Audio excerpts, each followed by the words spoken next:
para conocer un poco de ello es que hemos solicitado al economista Juan Tapia Grillo, quien es presidente ejecutivo del CIDAD, miembro del ITS y de Iberoamérica, y Clatpun, consultor del BID, del Banco Mundial, de la CAF, de CEPAL, entre otros organismos importantes, multilaterales, bilaterales, a nivel internacional. Bienvenido, economista Juan Tapia. Muy buenas noches. Buenas noches, muchas gracias por la invitación. Desde luego, atentos a conocer la foto de cómo nos encontramos con el transporte. Ya vamos a cumplir prácticamente un año, faltan pocos días para cumplir un año de esta emergencia. ¿Qué indicadores se va manejando, estimado Juan? Sí, el transporte público en Perú, y no solamente en Lima, ya antes de la crisis era un tema pendiente por resolver, ¿no? Era un tema muy complejo, que no tenía una respuesta adecuada y que hoy día con la pandemia se ha visto acentuado y gravitado sobre todo por los impactos económicos que ha sufrido, ¿no? Ante esta coyuntura, y recordando que ya teníamos un sistema deficiente, es una magnífica oportunidad para poder reformularlo, ¿no? Y poder de alguna forma dirigirnos a un transporte mucho más organizado, que como tú lo mencionabas, ¿no? Tiene una relación directa con la calidad de vida de las personas, ¿no?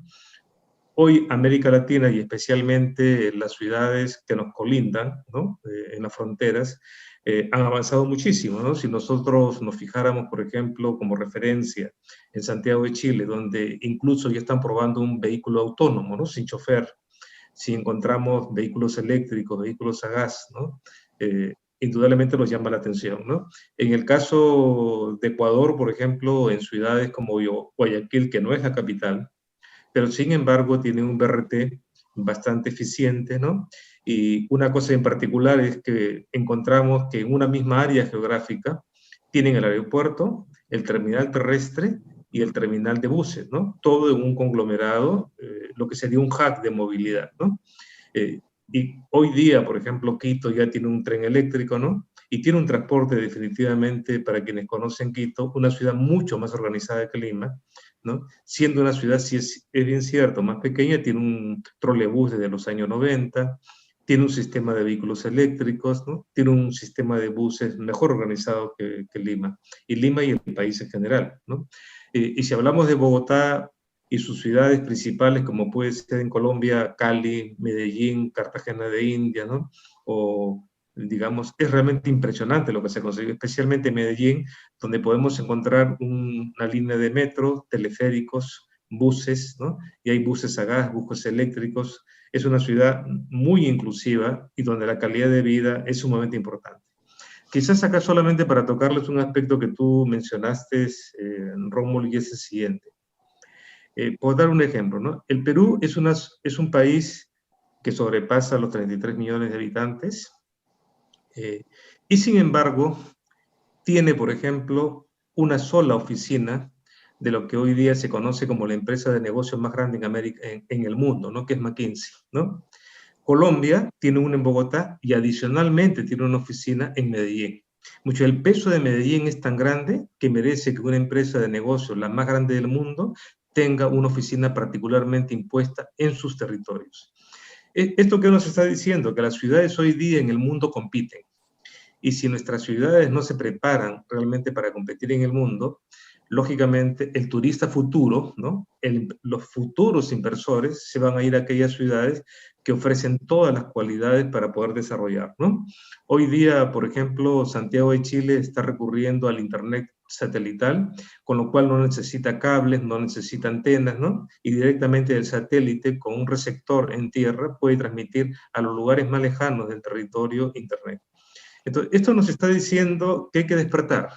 El mundo sigue caminando, el mundo no se ha acabado con el COVID, y más bien ahora que de alguna forma, más o menos meses saldremos de esta crisis, tenemos que prepararnos para arreglar una crisis que ya la teníamos antes del COVID. Lo que ha hecho el COVID es refrescarnos la mente de muchas de las necesidades que teníamos que hacer. Y un mensaje esperanzador, como tú lo señalas, es el siguiente, ¿no? No podemos seguir haciendo lo mismo, porque si seguimos haciendo lo mismo, como decía Albert Einstein, vamos a llegar al mismo lugar. Tenemos que innovar, tenemos que ser creativos, y realmente yo creo que en el país existen todas las condiciones para poder hacerlo, y en este momento programas como el tuyo, que ayudan a capacitar, que orientan sobre todo al pequeño empresario, es un momento importante y te felicito, ¿no? Realmente es penoso que casi el 99.9% de los medios se dedican simplemente a la noticia que todos ven, ¿no? Lo que supuestamente llama más. La gente está cansada. La gente, para poder vivir, necesita orientación. La gente necesita vivir de una expectativa. Yo creo que ya estamos cansados de tanto pesimismo, pero justamente el liderazgo tiene que nacer de nuevas ideas. Los países no lo cambia el dinero, los países lo cambian los líderes. Y los líderes son aquellos que conducen a su gente, ¿no? Hacia un futuro mejor, ¿no? Yo creo que tenemos grandes oportunidades, y felicitaciones por tu programa. Desde luego, esta foto que nos han presentado, yo recuerdo siempre bueno, el Metropolitano se inspiraron en Colombia, ¿no? Correcto. Me acuerdo que se miraba al modelo del transporte, pero digamos, Colombia ha seguido avanzando, lo que usted señala, Ecuador, Quito, que realmente nosotros siempre decíamos el Perú, y estamos avanzando. Llegamos a un momento que recordarás, como economista más aún, que hablábamos ya de un 7%, de 6%, 5%. Entonces estábamos en un expectante ante los ojos del mundo de las inversiones, pero resulta que esto era pues no digo que no hemos crecido, sino que era un globo inflado que estaba obviamente en manos de unos pocos y que no estaba necesariamente sostenible dentro de la estructura del Estado, ¿no? Creo que eso es lo que nos ha afectado para hacer todo el tema de innovación en cuanto a los servicios públicos como es el transporte. De acuerdo. Mira, a mí me tocó ser gerente general de Natru Perú, ¿no? Una empresa que tú habrás conocido también, ¿no? En su momento, ¿no? Sí. En Natru Perú dejó de operar el año 92. Yo fui el penúltimo gerente realmente poco antes de la liquidación de la empresa por parte del gobierno de Fujimori. Y en Natru Perú transportaba en este momento el 20% de la población de Lima. El 20% de la población de Lima podía viajar con un chofer cobrador, ¿no? Sentada, ordenada, ¿no? Había buses llenos definitivamente también en horas puntas, pero de un transporte organizado con empleados en planilla, ¿no? Con cobradores, con todo un sistema establecido. Han pasado 30 años y la sumatoria de lo que hoy día movilizamos con la línea 1 del metro, el metropolitano que tú acabas de citar, ¿no? Y los corredores complementarios en corredores como la Avenida de Arequipa, Javier Prado y algunos otros, ¿no? No llega al 10%.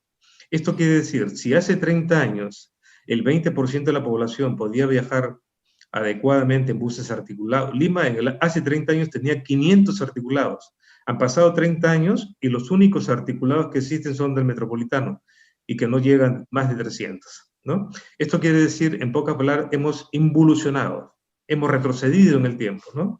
Y es una lección que tenemos que aprender y es bueno contarla, no como vergüenza, no, sino para considerar de que nos hemos perdido, digamos, en la orientación estratégica que la ciudad debe seguir, ¿no?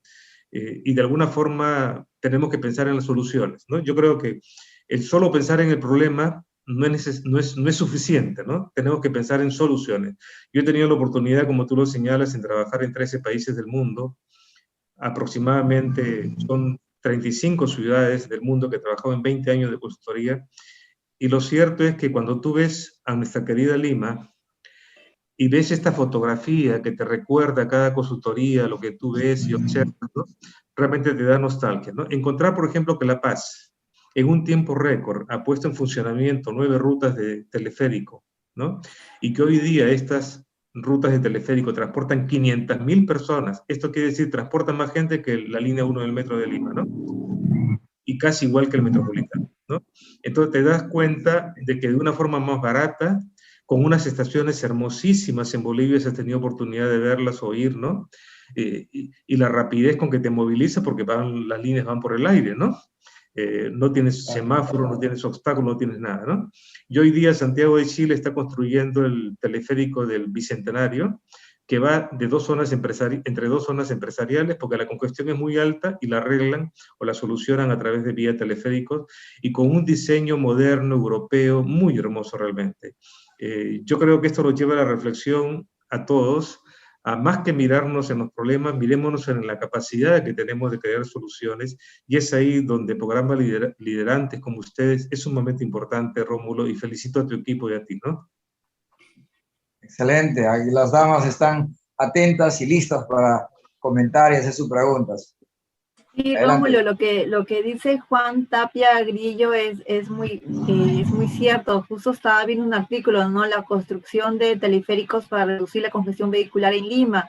La propuesta es poder en los lugares más como San Juan de Lurigancho, Comas, San Juan de Miraflores, el Agustino. ¿Usted cree que, Juan Tapia, se podrá lograr ese objetivo, esa proyección de teleféricos?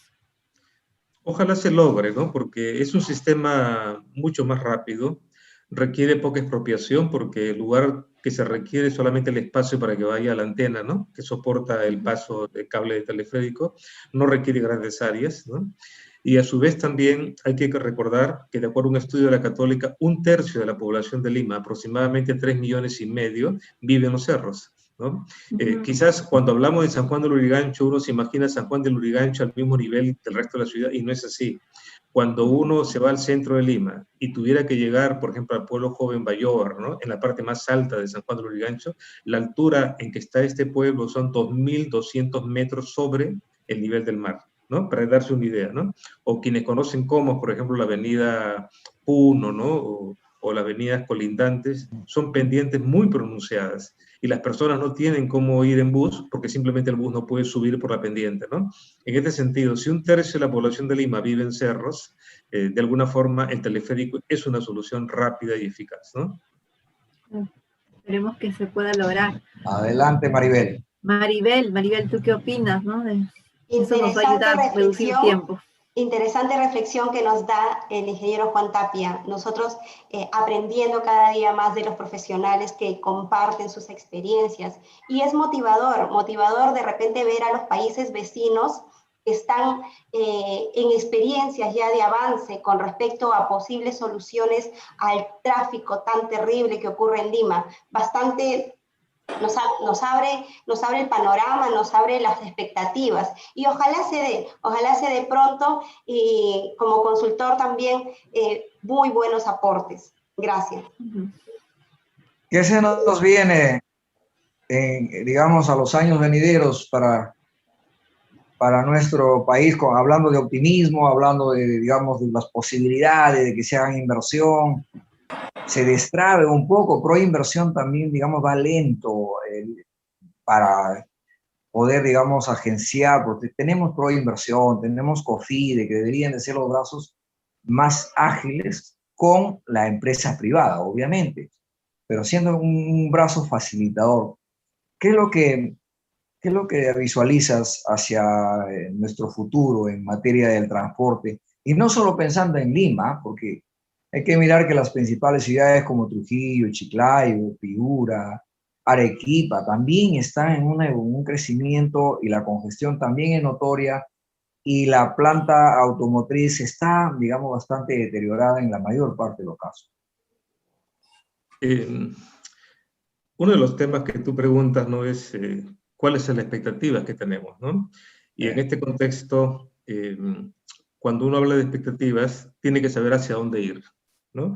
Porque es como salir de la casa y no saber a dónde voy, ¿no?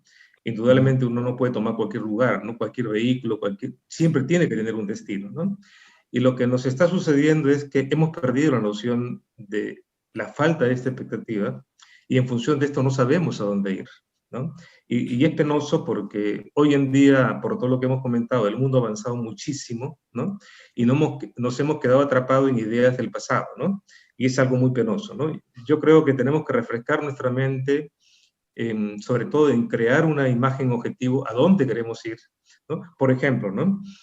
Parte de esta falta de imagen objetivo es, Lima tiene tales problemas graves en vialidad como en comunicación de transportes, que, por ejemplo, si tú te fueras a la Plaza de Armas y te quieres ir a Ancón, ¿no? Te puedes demorar fácilmente 3 horas, ¿no? La congestión de la Panamericana, Puente Piedra, Ancón mismo, ¿no? Realmente cruzar 40 kilómetros, te imaginas, en 2 horas y media o 3. Cuando en una distancia mayor, para irte de Ancón a Huacho, lo puedes hacer en 45 minutos o lo puedes hacer en 1 hora, ¿no? Esto te demuestra realmente el abandono donde está la ciudad y todos los problemas que le ocasiona toda esta población que vive en esta zona, ¿no? En este sentido, por un lado se dice que no hay recursos, pero se invierte en un tren eléctrico, ¿no? 8.000 millones de dólares, ¿no? Cuando con 8.000 millones de dólares primero deberíamos solucionar todos los problemas pendientes. Y yo no digo que no debe hacerse metro, sino que ya tenemos una línea 1, tenemos una línea 2 en camino, por favor paremos los metros y este dinero dediquémoslos a invertirlo donde más se necesita, como hizo Santiago de Chile. Santiago de Chile en el año 95 dijo, paro metros y voy a ordenar primero mi transporte en superficie, y en estos 10 años creó Transantiago, ¿no? Y después siguió con la línea de metros, porque se dio cuenta de que si no ordenaba su transporte en superficie, poco iba a hacer, porque una línea de metro te va a arreglar un porcentaje de la demanda, pero no la totalidad de la demanda, ¿no? Hoy en día Transantiago es uno de los sistemas donde tú pagas una sola tarifa y durante 2 horas con la misma tarifa te puedes movilizar a cualquier parte de la ciudad, ¿no? Realmente es impresionante cómo se ha modernizado, pero esto nos dice qué tan lejano estamos, ¿no?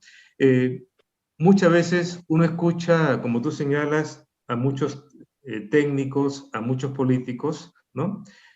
Y tú te imaginas que de alguna manera ya están llegando las naves a Marte, ¿no? Y nosotros todavía seguimos discutiendo sobre los autos colectivos, ¿no? Realmente nuestra distancia, nuestro estándar de discusión ha caído tan abajo, ¿no? Que nos olvidamos de pensar de que hoy día el mundo está pensando en Internet satelital, el mundo está pensando en llegar a la Luna por una tripulación humana, ¿no? Estamos llegando ya a Marte y cosas por el estilo, y nosotros seguimos discutiendo estas pequeñeces, estas singularidades, ¿no? Que si realmente no las superamos como mente, como pensamiento, como dirección hacia dónde debemos ir, vamos a quedar atrapados realmente, y ojalá como una aldea ¿no? Porque realmente Sí, pues. el desarrollo que estamos alcanzando hoy día, y basta mirarnos alrededor, ¿no? No sé si tienes la oportunidad de conocer Guayaquil, ¿no? Lo hermoso que está últimamente, ¿no? Lo que se conoce, por ejemplo, como el Malecón 2000 y cosas por el estilo, son hermosísimas, Maravilloso. ¿no? Maravilloso, ¿no? Ese Realmente, puente, ese malecón y ese puente gigante, es una vista panorámica y turística ¿no? muy Y buena. su vialidad realmente que te hace pensar una ciudad de distinta América Latina, ¿no? Y cuánto el Perú quisiera una ciudad, el Perú no tiene una ciudad, por decirte, en nivel de Lima, y después no tiene una ciudad realmente envidiable como Guayaquil o como pudiera ser Medellín, por ejemplo, ¿no? Es algo que tenemos que alcanzar. Entonces yo creo que tenemos que dejarnos de, digamos, de ciertas mezquindades y mirar a nuestra patria con una visión de futuro, ¿no? Con una visión, de alguna manera, con mayor amor hacia la ciudad, ¿no?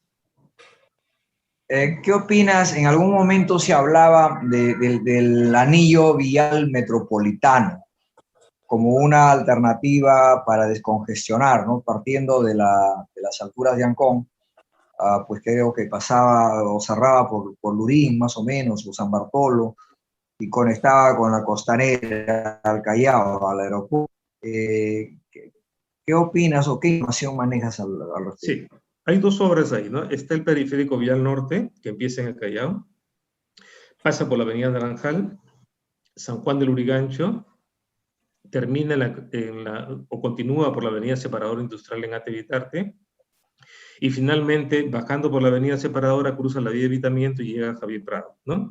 Es una obra que está priorizada, lamentablemente demorada, pero es una obra vital para la ciudad, porque permitiría en un semianillo, ¿no? Comunicarnos con las principales vías de la capital, descongestionando especialmente el transporte pesado, que son los camiones y los buses. Pero la otra vía que tú mencionaste es la vía perurbana, que nace en Ancón y termina en Puente Piedra, disculpa, en Punta Negra, ¿no? Es una vía que pasa, Punta Negra, efectivamente se llama Perurbana de Lima, es una vía que es en este momento de mucha importancia y sobre todo en una coyuntura que se está construyendo el puerto de Chancay, ¿no? Y para llegar a Chancay va a ser, si bien es cierto, es una inversión de 3.000 millones de dólares, ¿no? Y que va a movilizar más de 2 millones de containers, ¿no? Lo importante es que tenga accesibilidad a Chancay, porque si no mejoramos la circulación hacia el norte, Chancay va a quedar postergado, ¿no? Pero le han puesto, le están poniendo pero, ¿no? A COSCO Shipping, que es la empresa que está trabajando. Me llegó una comunicación que está un poco lento, no por ellos, porque yo hice una visita con funcionarios de la Cancillería, quienes me invitaron, dicho sea de paso, a una sesión con la alcaldesa de Chancay y los representantes de COSCO Shipping, y pues es realmente fenomenal la información de cómo podría convertirse incluso el segundo puerto más importante del corredor pacífico. Correcto. De todo el tema PEC. Entonces, sumamente interesante, pero en nuestro país, pues, doctor, cuando por algún lado se avanza, por otro lado van poniendo los peros, ¿no? Y esos peros tienen algunas razones que a veces son más personales que técnicos. Pero yo creo que programas como el tuyo, donde se informe adecuadamente, se muestre visualmente lo que se está haciendo, las personas y los oyentes de tu programa van a tomar conciencia de lo que esto representa. Se discuten muchas cosas sin información, sin visualización, sin crear expectativas a las personas, y lógicamente las personas no son educadas y capacitadas para poder valorar esto conviene o no conviene, ¿no? Pero realmente tú que has estado en Chancay, lo que has visto, ¿no? El túnel que se va a construir de 1,5 kilómetros para pasar de la carretera hacia debajo del mar, realmente es impresionante. Es una obra, imagínate, en un área tan pequeña, invertir 3.000 millones de dólares, ¿no?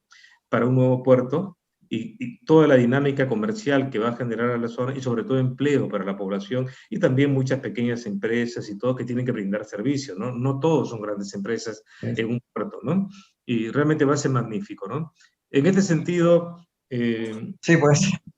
yo creo que, bueno. Y felicito tu programa, a la gente hay que crearle expectativas, a la gente hay que explicarle la verdad, hay que explicarle el alcance de los conceptos, porque si solamente le damos chic de noticias, pequeños flash, ¿no? Y no le damos explicaciones, periodismo de investigación que se ha perdido, ¿no? Informar, ¿no? Yo creo que es algo que tenemos que desarrollar y hacer, ¿no? Perfecto. Bueno, muchísimas gracias, economista Juan Tapia, por compartir con nosotros su experiencia, su visión, su conocimiento es valioso. Pues esperamos tenerlo en otras ocasiones para quizás profundizar un poquito algunos temas, ¿no? Hablar el tema del taxi, hablar el tema, por ejemplo, de las zonas de penetración, que claro, con las mototaxis, en fin, hay una serie de componentes que se mueve dentro de la línea del servicio público en el transporte.